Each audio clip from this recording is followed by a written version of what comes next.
You're going to go find it. You're going to tell your dog to find an item. Your dog is going to capitalize on the find it side easier than a lot of the other commands that you use, because your dog is already using its nose on a day-to-day basis, just in general. On the agenda, I sent you out a video clip of how a dog's nose works and some of the brain activity that goes on with your dogs. If you have the opportunity to review that, I'm not going to take your time up and play that throughout the course of this video, but it gives you an idea on how your dog's brain works and how the actual scent works. So I'm going to start you out with understanding your basic obedience side is the foundation for all your other training work. Then you have to understand the scent side. One of the homework pieces that I'm going to give to you is, if you get an opportunity to get a little bubble, the old stick in the jar, pull it out, blow bubbles in the air. I'm going to give you that as a homework piece to do, because as you watch the bubbles travel through the air, that's going to give you an exact representation of how scent travels. And most people don't pay attention to how the scent actually travels. They go into a scenario and they think about what's going on, and they go, well, I place a hide here, I place a hide there, but they don't understand what the scents are doing around those hides. So sometimes if you take the opportunity to place a hide, sit back, blow some air bubbles, and it'll show you exactly how your hides work. You can, sometimes if you walk into a scenario and you have a wind flow, or you have something, your dog's not able to find it because you've stuck it in the corner, and you can't understand why the dog's not finding that in the corner. That's part of the reason. Okay? So when you look at how you structurally set things up, is understanding what's going on as you set things up. So now, when you look at the scent work, okay, most people, when they walk into a scent scenario, they look at a room or whatever, and they walk into that room, or they cast their dog into that room. What I'm trying to encourage you as handlers and trainers is, not only do you want to cast that dog into your room, you want to teach your dog to follow your direction. So in this particular scenario, I look at this room, where are there places to hide anything? It looks like it's barren, okay? But the truth of the matter is, this is a great training scenario, because you have things you can hide underneath and up above. You can go up high and down low. You can place things in just small areas that, guess what? Your dog will be able to differentiate and find those items via scent, but you're going to have to also find those times where, if your dog's working a scent cone and it can't get its way all the way into the hot spot of that scent cone, you want to take the time to be able to teach your dog to say, hey, check out here, because this might be a better spot to pick it up on. Check out here, this might be a better spot to pick this up at.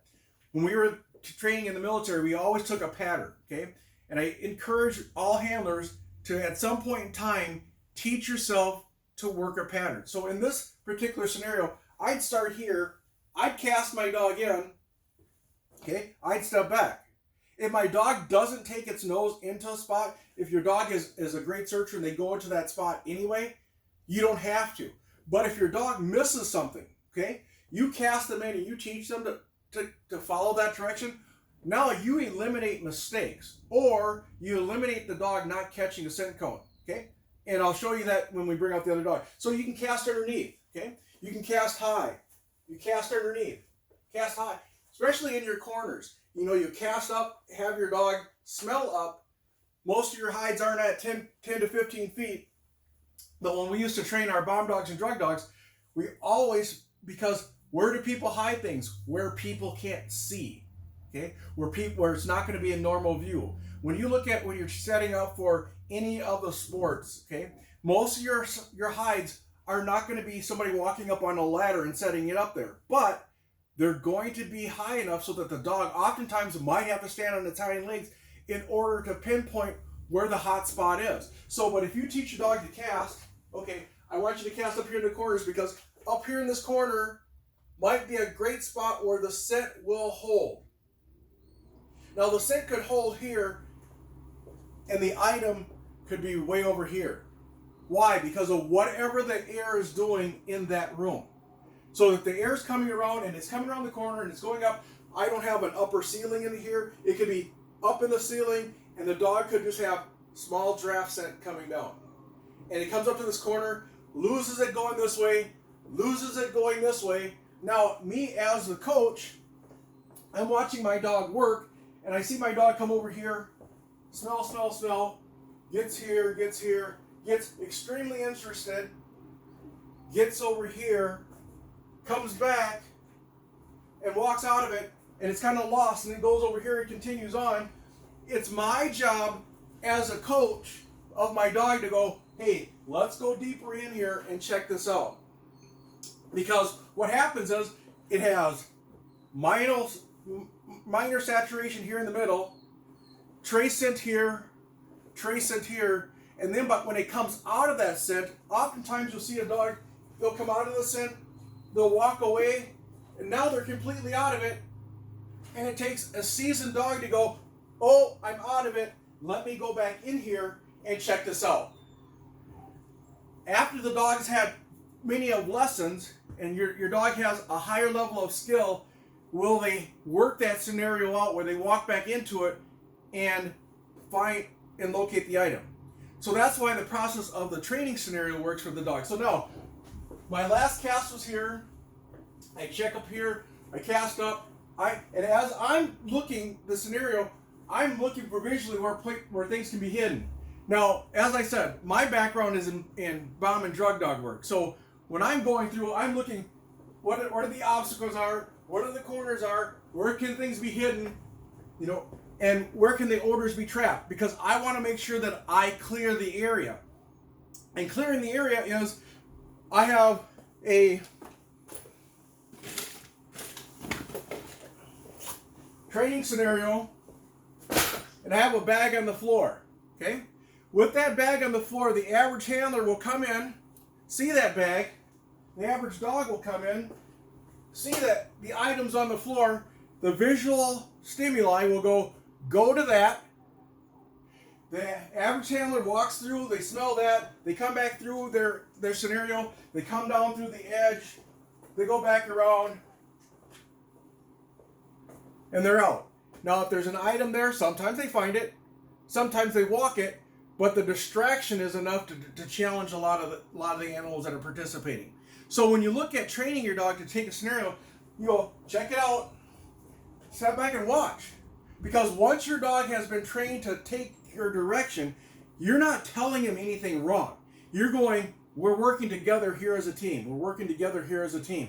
And as your dog builds confidence in the search, and you build confidence in your dog, a lot of times I watch handlers, they turn their dogs loose, yep.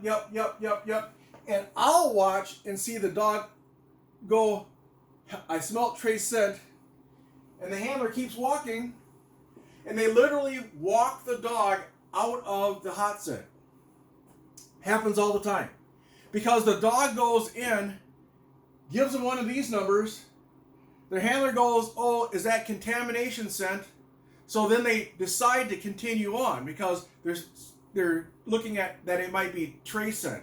So when you look at training your dog, you have to train your dog to give you more information. And in giving you more information, because that's where your obedience side comes in. When you give your dog more information by training them ahead of time, teaching them a combination to the find. Meaning, your dog we have a scent box here. Okay? And I'm going to go through these in a minute. You have a scent box here. Your dog walks over to it, smells the smell, and what should they do? The question becomes, what should they do?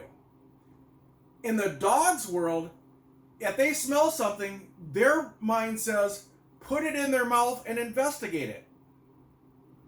Or dig at it. Or chew it. Or pick it up and run with it and play with it. That's what's going on in their mind. So the human being says, you know what?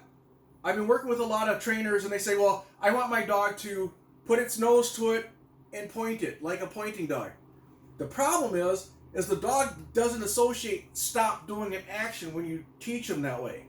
When they go in and they stick their nose to it, they stop, okay? Oftentimes, the cue is they look back at you.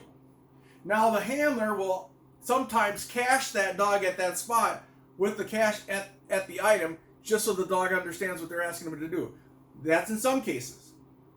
The hard part about it is it takes a dog a long time of the learning process to figure all that out.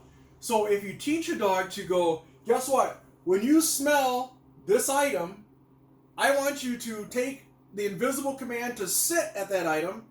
Then I know there's absolutely no question on what you're identifying.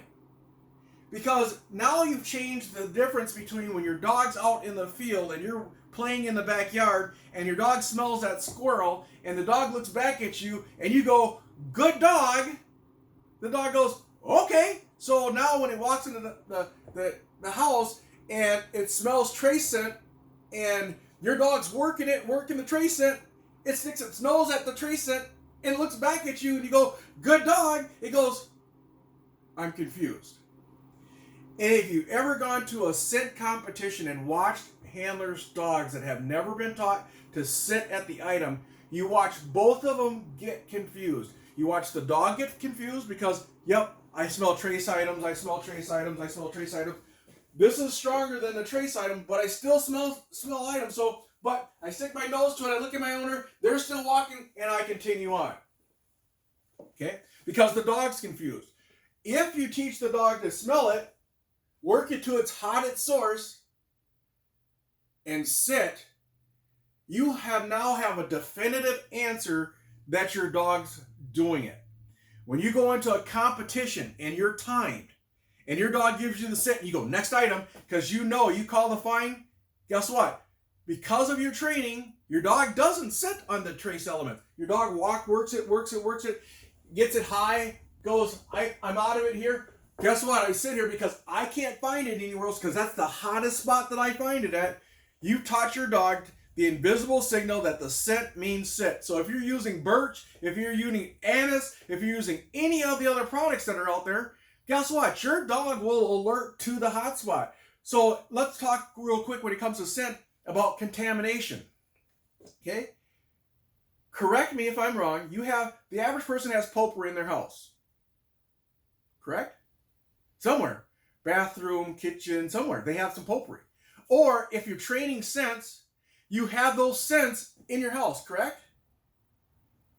And you have taught your dog that when I'm working you, you work the scent. And when I'm not working you, you don't bother the cabinet that has the scent in it, correct? So what happens is, as you're teaching your dog, teach your dog that when you're in a competition situation, go to the hot scent. Because there's trace scent everywhere. So when you teach your dog to work to the hot scent and sit at the hot scent, you will have less failure in your dog no matter how contaminated the area is. Because no matter what school that you go to, if they've trained there, you've got contamination. Contamination is not a fear. Contamination is just there. Because, for example, my true love is to go out field hunting over my bird dogs. Okay? Now, I promise you that when I step off into a field, there is probably not a single spot in that field that a pheasant or grouse has not walked through. So if you look at the contamination of the woods, it is all over the place. And you'll have a handler walk into a training scenario or a training school and go, well, my dog alerted to contamination. No, handler, you didn't work your dog hard enough. Because your dog can differentiate the two. Your dog can go, Dad, Mom, this is trace element. Do you want me to sit at that? Dad, Mom, this is hot scent.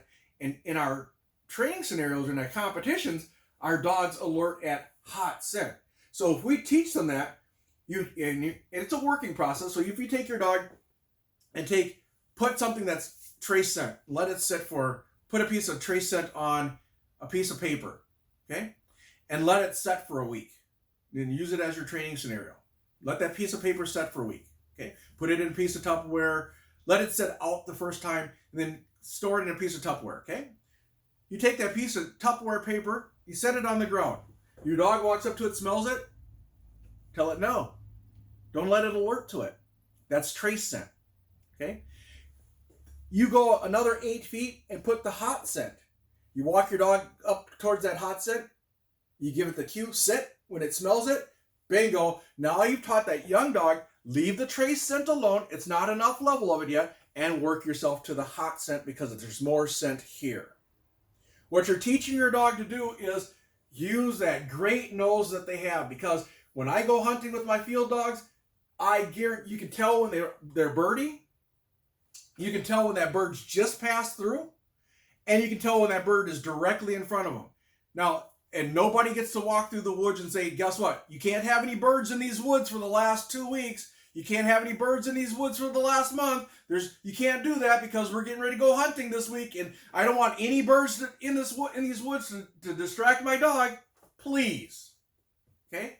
So if your dog, and out of the 2 million dogs that I've seen at field trials do such a fabulous job, can walk through all these fields where all these birds are, I can guarantee that our dogs, when we're doing scent work, can learn how to walk past that trace scent, let you know it's there, and not alert to it, because guess what? It's just there. Now, the other differentiation that we have to talk when we talk about scents, you can teach your dog to be trained for probably millions of scents. I've never tried millions, but probably. Okay, but I do know when we had to certify on 100 different scents with our dogs for certification when I was working bomb work.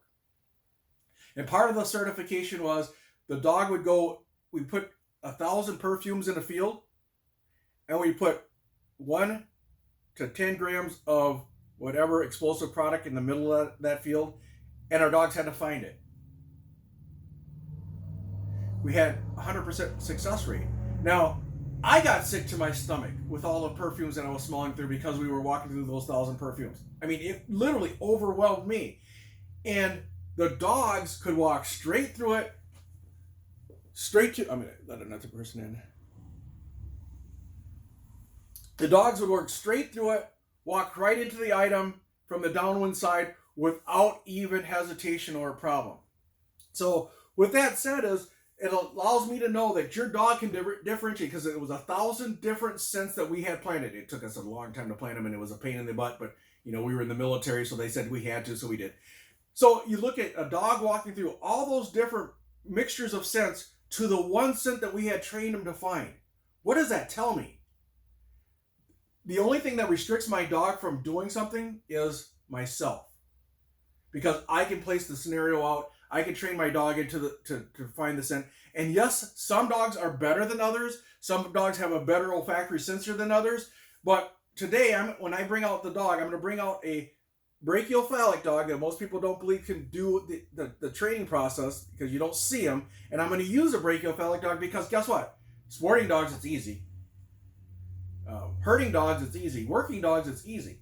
Okay. But what I want to let you know is that just about any dog that can do scent work. The key is the human showing them what they want, giving them the right tools of what they want, teaching your dog to follow a pattern as you need the pattern followed, having your obedience side so you're teaching them obedience so you have a line of communication, because obedience is just communication. That's all it is. All obedience training is so that you have the vocabulary to say to your dog in an environmental situation, I need you to do X, Y, Z at this particular time. I need you to heel because I'm asking you to walk by my side to keep you safe from everybody else. I need you to down. I need you to lay down because I need you to do that. Because guess what? I don't want you begging at the dinner table. I've got guests over, or I want you to be in a safe spot so you're not crossing the road. I need you to do that. I need you to come when I call you. Why? Because I need you to do that because I need to go home, off to work, and you're in the backyard and I need you to come when I call you. Or I'm out hunting and you're getting ready to cross the road, and I can say no, which means stop whatever you're doing, come, and I want you to come back to me because I see a tractor getting ready to go down the road. So when you look at the line of communication of obedience, that's all obedience is. Obedience training, and people, you have a lot of new trainers out there that say, you can't tell a dog no. Okay? They say you can only use, you can't use restrictive training, meaning putting a dog on a leash. Well, unfortunately, if you look at that thinking process, your dog can't follow your direction. If you look at how a mother of her puppies trains a litter of puppies, okay, they start wandering out where she doesn't want them to go. She cuts them off, gives them a whine, cry, or growl, and backs them up. She directs them on how she wants them to learn. If they get out of hand, she bites them. My wife just raised a litter of puppies, and I watch it happen all the time. And I watch the puppy that she kept, and that mother of her litter tells that little puppy exactly the what for when she tells it. Every time. I don't want you to go over there. She tells her. Okay. The hard part is in the human world, we say, well, we don't have a line of communication, so that's where your obedience comes in. So now, as you've worked your scent, and we've covered that, I want to talk about Action Dog scent. Okay, one of the biggest questions that people ask me is, what is the scent made from? Okay, Action Dog scent is a commercially blended scent to be used as an application. So there's a scent kit as an application that you can apply the scent to your item, so your dog has that item to smell with. Okay, that's the application side. Okay, now, from the application side, they have created the scent box. The scent box was designed to diminish contamination from scent to scent, because you can take your scent box, close it up. I've never touched the scent.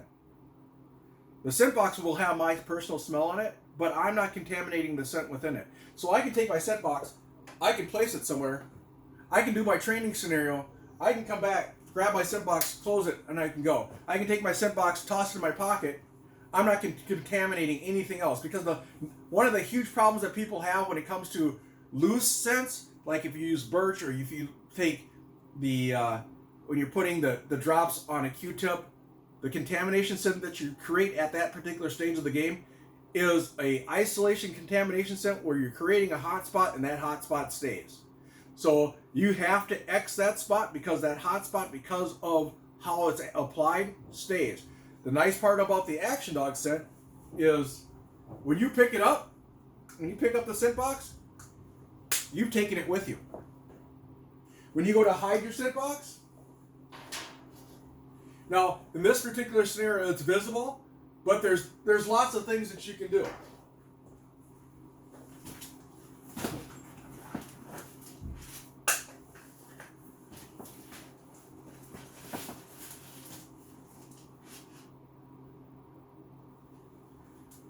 I just set up a training scenario for a dog. Okay? Now that scent's there, but the nice part about it being in that scent box and I setting it up in there, I have not contaminated anything else when I place that scent. One of the nice things about the Action Dog Sport is because it allows you to go into a yard scenario, set up your scent, place it out, run your dog through, close it up, go to the next one. And when you come back in the next time, your area is not contaminated with a bunch of other hot spots because of how the boxes were thought of and designed. A lot of time went into that so that they could be used. Now your buried scents and your water scents and stuff like that's a different ballgame. Which has different applications. Let me let somebody else in.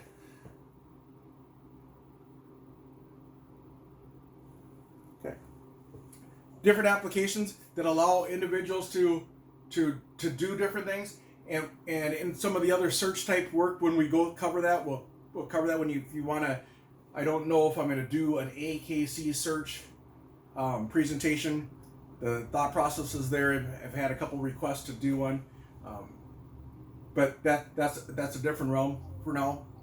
But when you look at the application of scent work, this is the start. So when you look at the interacting of training your dog to do it. So now, I'm going to take and I'm going to set up a real quick training scenario just to show you how fast it is to set up to train. Helps if I turn it the right way.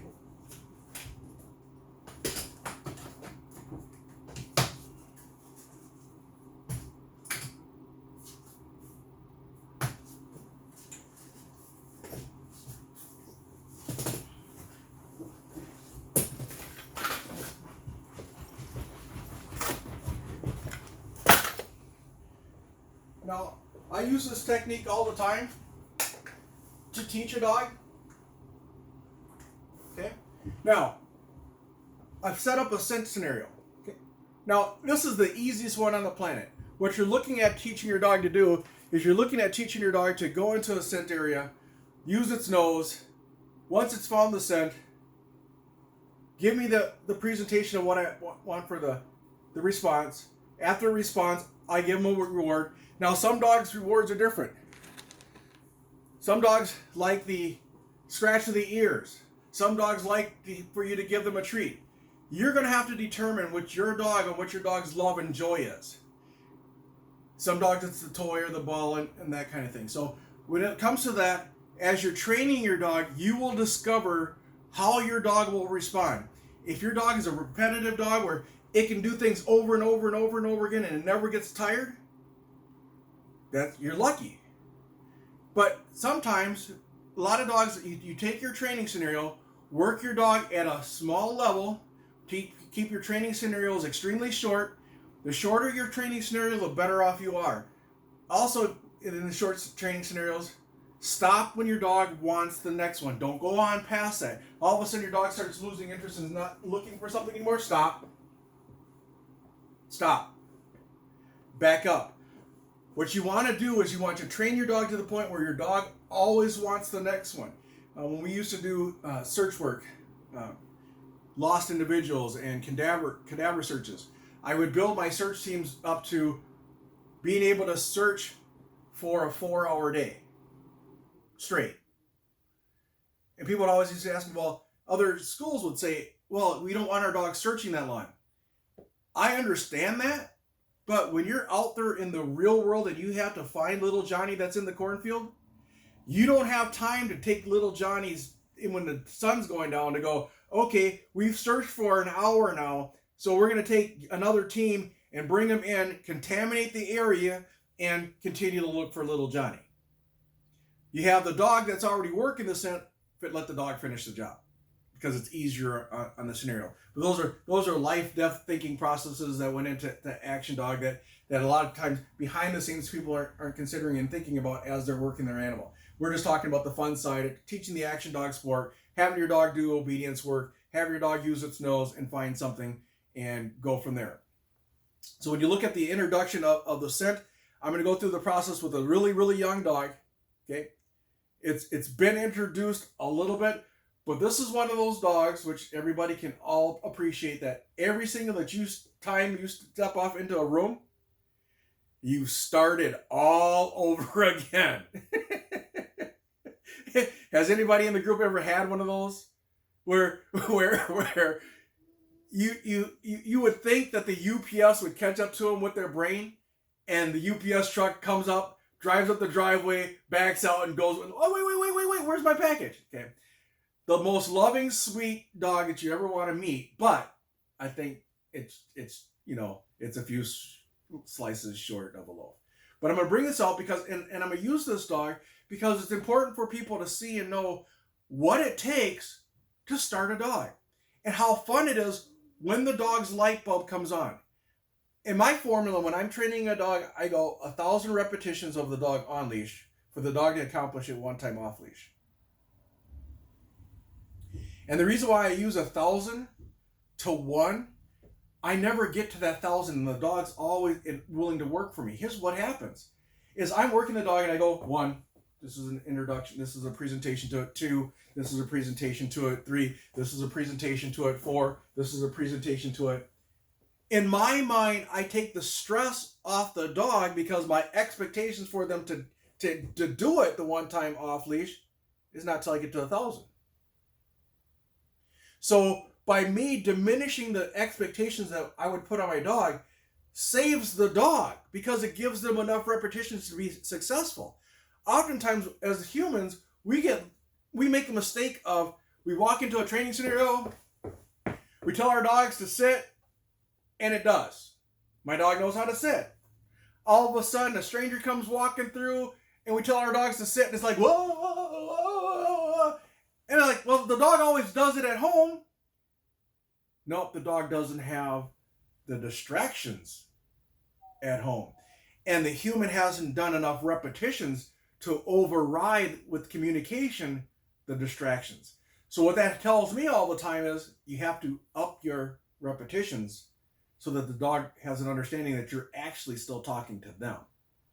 But how you present your repetitions is the important side. You can't just work your over, and then the dog gets tired and lays down. You can't do it that way. You take small, short segments, run your dog in, introduce your dog to it. It sits. You might turn the table. You might do something else, place it in another spot, run your dog into it, present it to it. Dog smells it. The second time you go into it, the dog smells it, they're going to go, why are you excited about that? And then they go give you the sit, and you give them the reward, and they go, oh, this is kind of cool. This is kind of cool. Let me get involved in that again. So what happens is, now I've just done an introduction.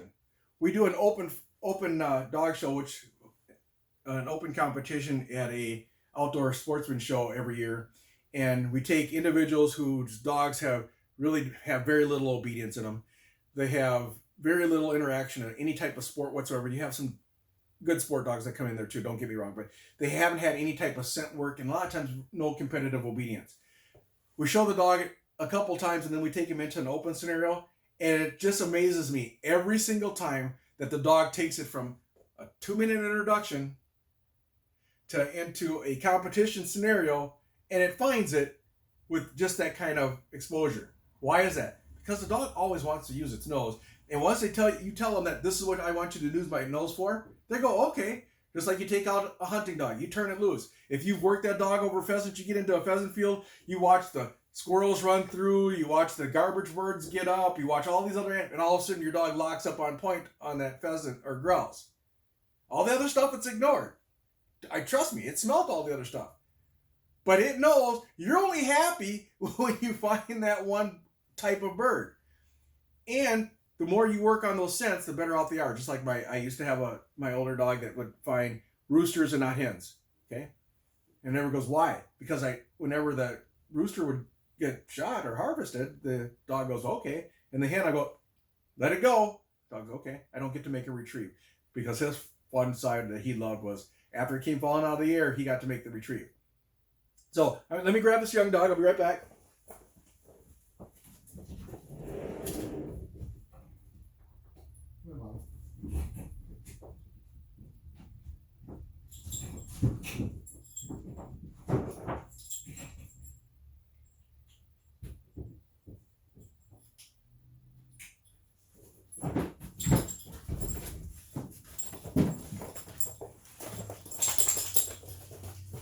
Okay, this is Molly. No jump. No jump. No jump. This is Molly, an 8-month-old chocolate lab. And as you see, we've worked on no jump, and it just goes right out the window. No, no, no. No, no jump. No jump. Sit. No jump.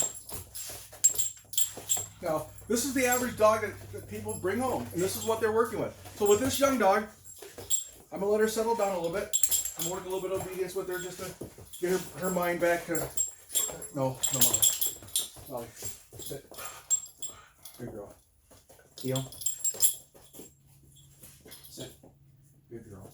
And I'm just giving her a quick little workout. No, no, no. Just to get her to understand that we're going to play a different game. Not to jump on the family game. No. No jump. Good girl. No jump. Now, earlier, you saw me place... No, Molly, no. No. No. No bite. No bite. Good girl. You saw me place the scent in the table. Now I'm going to... No bite. No jump. Okay? And I'm going to work Molly into that table.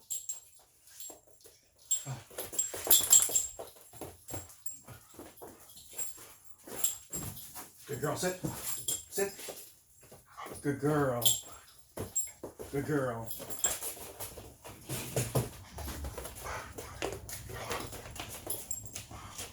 Move it. Now you notice what as soon as she stuck her nose into where the scent was, she smelled it. I told her to sit because I'm going to teach her to give me the response of SIT when she puts her nose into it. Oh.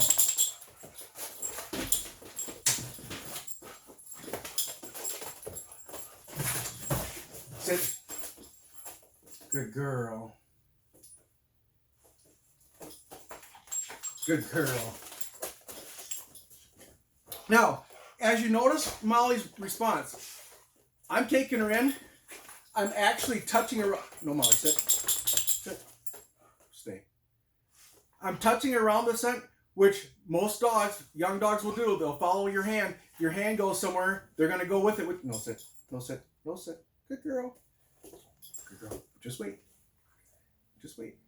Most dogs, if you take your hand and you go somewhere with it, they go to check it out.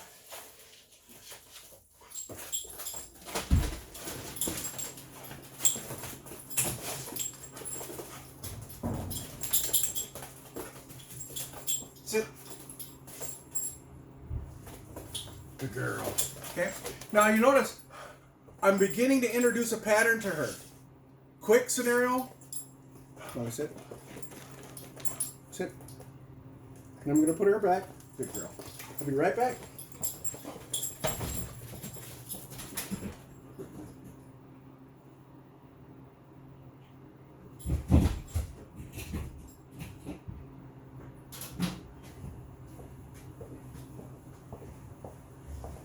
Now, that was a faster training scenario than normal, just so that I can put it on camera.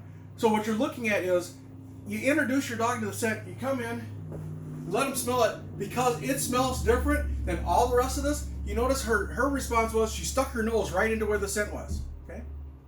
And as soon as she did that, well, she can't stand there with her nose in, I hit her with, sit. She goes into the sit position. I give her the reward.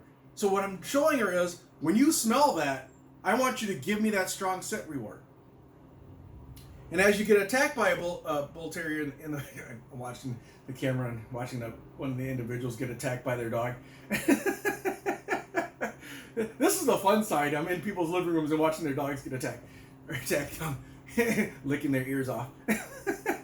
Anyway, so, as I was saying, what I showed her is I showed her what the response is that I want her to do. Now, there's many, many ways to introduce your dog to scent.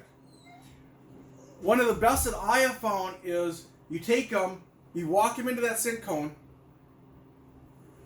you get them close, they will follow your hand, tap that, they go to smell it, oh, they smell it, and all of a sudden they smell something strange, tell them to sit.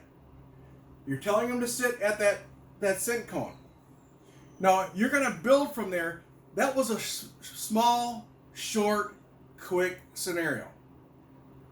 By no means was that scenario done. By no means is that a finished product of your dog training. All you're doing is introducing your dog to the scent of one item. Now that one item that I introduced this dog to was the phone. Okay? Now, the phone, this is how your scent kit comes if you don't have one. You get all 5 scents that are their competition scents for Action Dog Association. Each one is commercially blended differently. But the nice part about it, like I said, you just slide your scent off,